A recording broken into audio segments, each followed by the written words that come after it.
to Trump, who obviously is a roughneck and has this boorish style.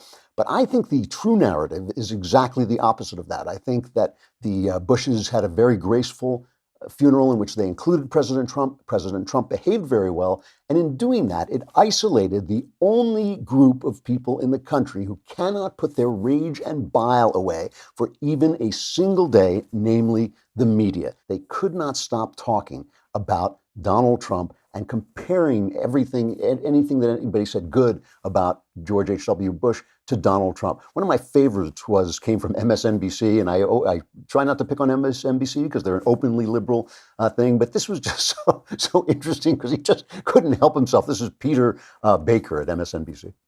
It was, I think, a moment for Washington to pause and reflect on the way things have gone lately. You saw the president of the United States, President Trump, sitting there watching all of this, not given a role to speak, pretty unusual for an incumbent president.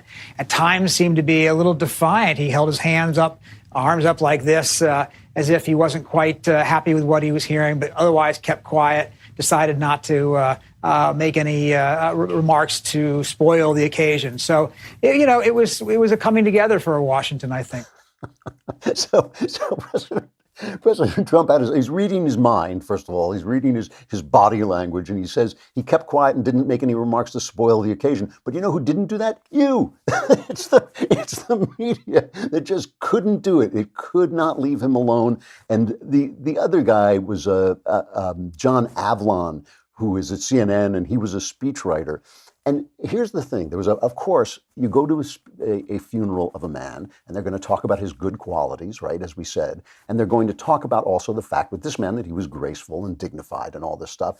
Now, you can look at that as a rebuke to President Trump, who's not graceful and not dignified. It's true. But you cannot do that, too. It's you who impose that. So John Avlon, you saw Peter Baker was reading the mind of Donald Trump. John Avlon was reading the minds of the speech makers, thinking that their tributes were obviously attacks on Trump.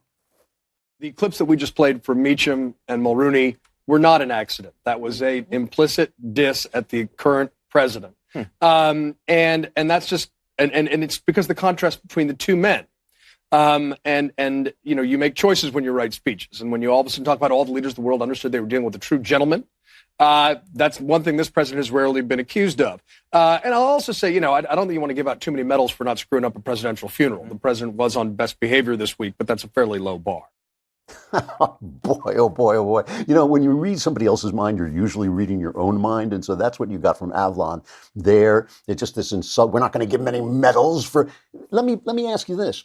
If Trump doesn't get any medals for not being graceless, for being graceful at this funeral, what does John Avlon get for not being able to take the time of this funeral off for just a few minutes and put a sock in it, like just zip it up a little bit? So this was the stuff that really